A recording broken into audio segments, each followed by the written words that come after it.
சுமன் கவி தாவேக்காவின் எழுச்சி எதை காட்டுகிறது அப்படின்ற இருவேறு கருத்துக்கள் நம்ம பார்த்தோம். தொடர்ந்து மாற்றுக் கட்சியினர் சேர்ந்து கொண்டிருக்கிறார்கள். திமுகவோட இன்டாக்ட் கூட்டணியாக இருந்த எல்லாமே போயிட்டாங்க. இறுதியாக இருந்தது ஐயுஎம்எல்.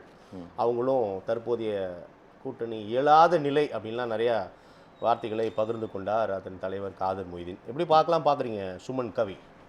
இல்லை, இது குளத்திலே தண்ணி இல்லை, கொக்கும் இல்லை, மீனும் இல்லை, பெட்டியிலே பணம் இல்லை, பெத்த பிள்ளை சொந்தம் இல்லை. சரிங்களா? பெட்டியில பணம், அதிகாரம், யார் நண்பர் யார் பகைவர் என அடையாளம் காட்டிய தேர்தல் ஆர்எஸ் பாரதியார் பதிவு பண்ணியிருக்காரு. உங்க பாட்டோட அதை நான் புரிஞ்சுக்கிறேன். இல்லை, இதில் ஒரு ரிவர்ஸ் இருக்குது. குளத்திலே தண்ணி உண்டு, கொக்கும் உண்டு, மீனும் உண்டு. அப்போ கொக்கு மீன் இருந்துச்சுன்னா கொக்கு வரும், அதிகாரம் இருந்துச்சுன்னா இந்த மாதிரியான சிறு கட்சிகள் வரும். நான் அந்த சிறு கட்சிகளை குறை சொல்லலை. என்ன பொருள்னா, இந்த சிறு கட்சிகளுடைய வாழ்க்கையை பார்த்தீங்கன்னா அவங்களுடைய சர்வைவல்ங்கிறது அந்த அந்த இதை டிபெண்ட் பண்ணி தான் இருக்குது. நீங்கள் உங்களுக்கே தெரியும், கடலில் பெரிய திமிங்கலங்களுக்கு பக்கத்தில் ஒட்டிக்கிட்டே மீன்கள் போகும். அதில் உள்ள சிந்தனது சதர்னதை சாப்பிட்டு தான் அது வாழும். அதோட வாழ்க்கையே அப்படிப்பட்டது. இந்த சிறு கட்சிகளுடைய நிலைமையும் அப்படித்தான். ஆனால் சார் சொன்ன மாதிரி ஆஃபரை முன்னாடியே கொடுத்த போது கூட முழுவதுமாக துளியளவு கூட நம்பலை. முழுவதுமாக இல்லை, துளியளவு கூட நம்பலை. இவரால் சாதிக்க முடியும், இவர் இந்த நம்பர் எழுப்பாருன்னு யாரும் நம்பலை. இன்னைக்கு நிற்கிறவங்க அண்ணாவின் வாரிசே, கொள்கையின் பிரகடனமே, உங்ககிட்ட நான் அடுத்த சேக்வேராவை பார்க்குறேன், கம்யூனிசத்தின் வடிவமே, விசில் புரட்சியின் விஸ்வரூபமே அப்படின்னு கவிதை படிக்கிற இன்னைக்கு வந்திருக்கிற பானபத்திரர்கள் எல்லாம் அன்னைக்கு ஒரு எதுவாகவும் மதிக்கவில்லை. அப்போ நல்லா புரிஞ்சுக்கங்க, இந்த அரசியலினுடைய தன்மையை விஜய் புரிஞ்சுக்கணும். இன்னைக்கு இன்னொரு செய்தியும் சார் சொன்ன முக்கியமான செய்தி இன்னைக்கு சேர்த்து வச்சிருக்கிறது வெற்றிக்கான நபர்கள் இல்லை, வெற்றி எங்க இருக்கோ அந்த பக்கம் போய்கிற நபர்கள். இன்னைக்கு அவங்க தோத்துட்டு உங்க பக்கம் வந்திருக்காங்க. ஆனால் வெற்றி பெறணும் வாங்கன்னு கூப்பிடும்போது வரல. அப்போ இது ஒரு பேர்டன். நீங்க தோற்றவர்களை அள்ளி உங்க பக்கம் வச்சுக்கிடுறீங்க. இது ஒன்று. இது ஒண்ணுங்க. இன்னொன்னு, வந்தவர்களை விட்டுருங்க, நீங்க வலிந்து இழுத்தவர்கள் இருக்காங்கல்ல, அது குதிரை பேரம். அந்த வார்த்தையை கபலீகரம்னு சொல்லணும். வலிந்து இழுத்தவர்கள் இருக்காங்க. ஆமா, 25 பேர்ல நீங்க சந்திச்சது இருக்கலாங்க. ஒரு அதிகாரம் பெற்ற கட்சி அதனுடைய இல்லங்க சந்திப்பு தானே சுமன் கவி. வரலையே சுமன் கவி. வலிந்து இழுத்தார்கள். அவங்க 25 பேர் கையெழுத்து போட்டாங்களே. நீங்க நல்லா புரிஞ்சுக்கங்க, எடப்பாடி பழனிசாமி, நீங்க வைகோ பாத்துறீங்க, சீமானை பாக்குறீங்க, எல்லாரையும் பாக்குறீங்க. திமுக கூட வெளிநடப்பு செய்தது மறைமுக ஆதரவு தான் சொல்றாங்க. அது மாதிரி அவங்க கையெழுத்து போட்டாங்க. ஏங்க, பிரச்சனைகள் வரும்போது தங்களால் உள்ள நிக்காத முடியாத பல கட்சிகள் வெளியில வரும், அது வேற. போய் கையெழுத்து போட்டு அவங்களுக்கு ஆதரவு கொடுக்கறது வேற. நீங்க ரெண்டையும் ஒப்பிடக்கூடாது. ஆனா இவர்கள் அவங்க கொடுத்தாங்கிறது இருக்கட்டும், அவங்க என்ன மோட்டிவேஷன்ல இருக்காங்க. நீங்க என்ன செஞ்சீங்க? நீங்க எடப்பாடி பழனிசாமி பார்க்கவே இல்லைங்க. நீங்க எடப்பாடி பழனிசாமி சட்டமன்றத்துக்குள்ளேயும் மூஞ்ச பார்க்கல. இன்னைக்கு உதயநிதியை பார்த்து வணக்கம் வைத்தார், 2 பேரும் பார்த்துக்கிட்டாங்க, இதெல்லாம் நியூஸ். எடப்பாடி பழனிசாமியா?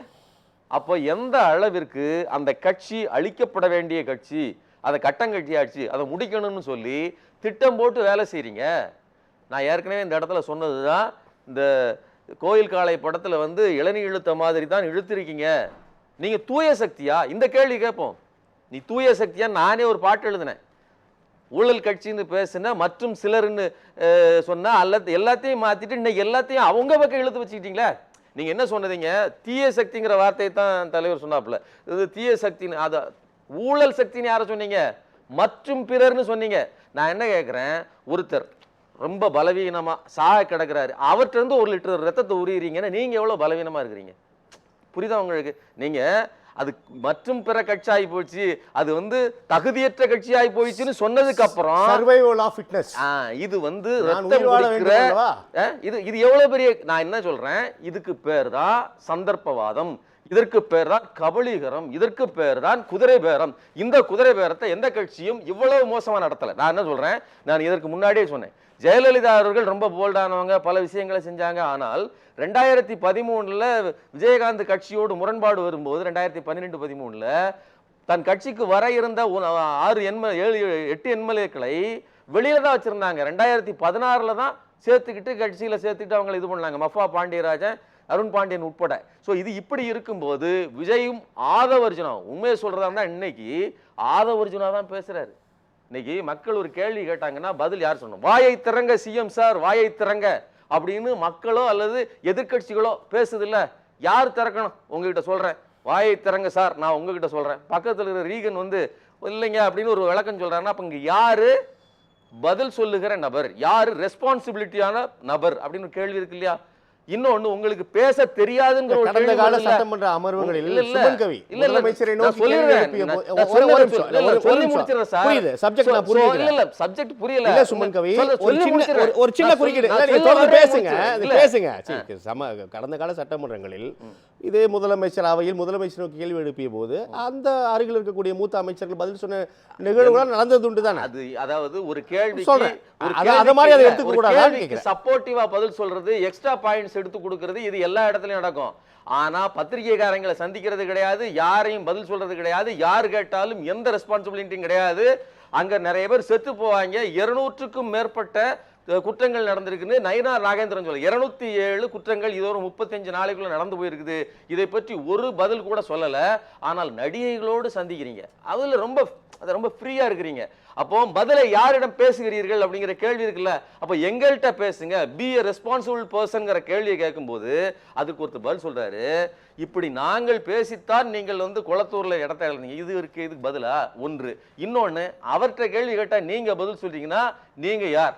ஆக்டிவ் சிஎம் யார்? இந்த கேள்விக்கு மக்களுக்கு புரியுமா புரியா? நான் என்ன, மக்கள் அவ்வளவு விவரம் தெரியாதவர்களா?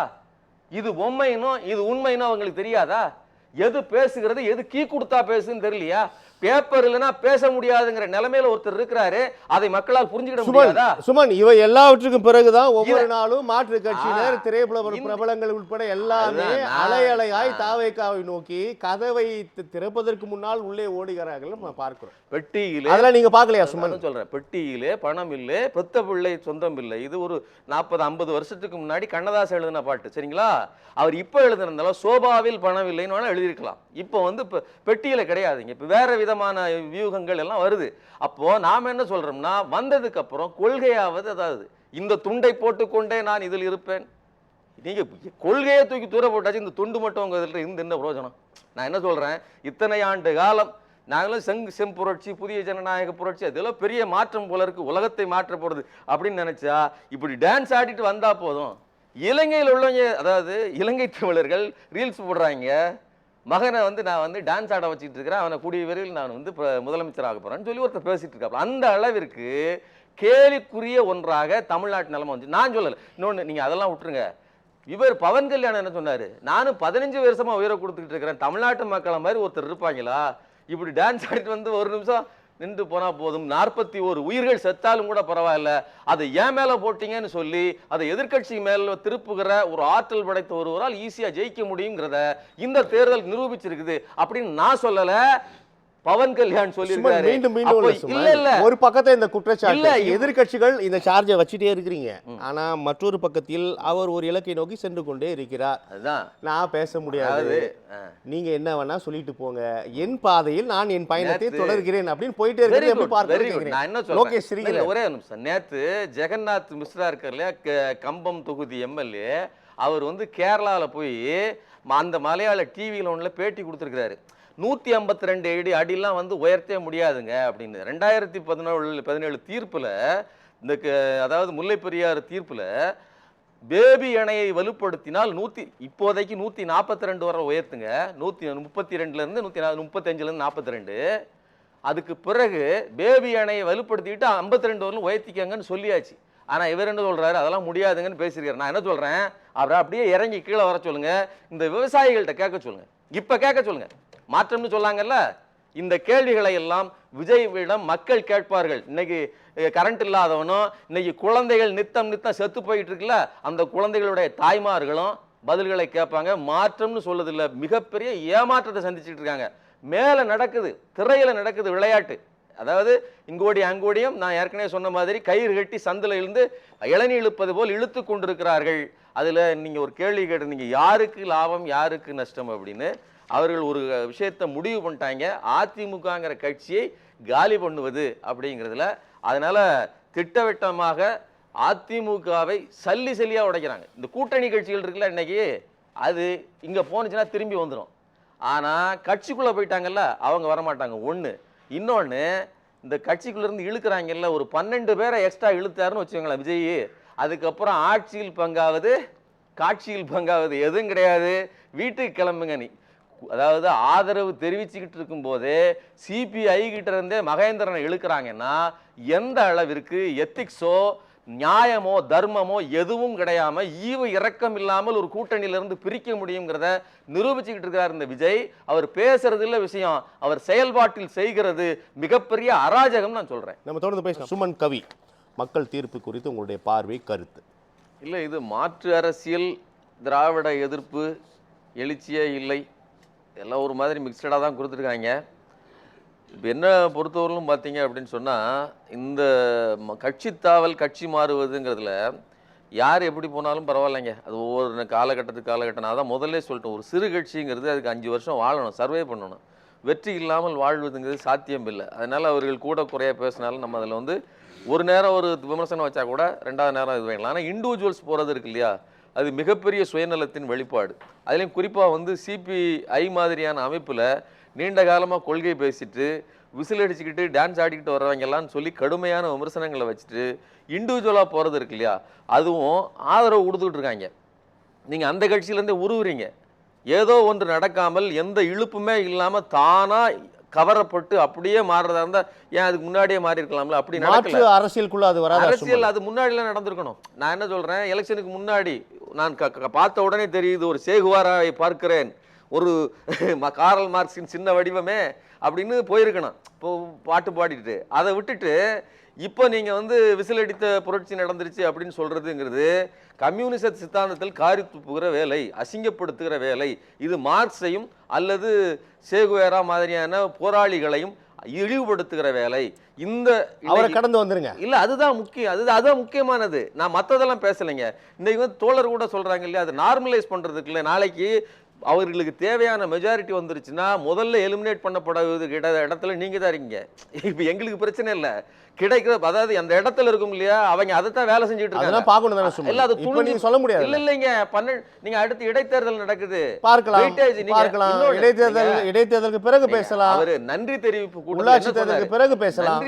நன்றி தெரிவிப்பு கூடத்துல தோழர் சொன்னார் இல்லையா, அவர் நெல்சன் சொல்றாரு இல்லையா, வில்சன் சொன்னார் இல்லையா, அவர் சொன்ன விஷயத்தை நீங்க மறுபடியும் நான் எம்பாஸ் பண்றேன். நீங்க எல்லாம் கொடுத்தீங்க, 108 கொடுத்துட்டீங்க, கொஞ்சம் எக்ஸ்ட்ரா கொடுத்துருந்தா இன்னும் நல்லா இருக்குங்கிறதுடைய பொருள் என்னன்னா, நான் இப்படி எல்லாத்துட்டையும் போய் நிற்க வேண்டியிருக்குல்ல, அது இல்லாம கொஞ்சம் ஒரு இல்லாம கொடுத்துருந்தீங்கன்னா இப்படி தொல்லலாம இருக்குங்கிறது தான் பொருள். அப்போ நீங்க இதையெல்லாம் சமிக்கையா புரிஞ்சுக்கிட்டு சரியா வந்து வேலையாட்டினீங்கன்னா ஒரு 5 வருஷத்துக்கு சஸ்டெயின் பண்ணலாம். இல்லாத பட்சத்துல இது மிகப்பெரிய பின்னடைவா எங்களுக்கு கிடையாது. ஏன்னா இந்த ஆட்சி வந்ததுக்கு அப்புறம் மக்களுக்கு பிரச்சனை தான், கூட்டணியில் இருக்கக்கூடிய கட்சிக்கும் பிரச்சனைங்கிறத தான் நம்ம சொல்ல வேண்டியிருக்குது. நம்ம தொடர்ந்து பேசலாம்.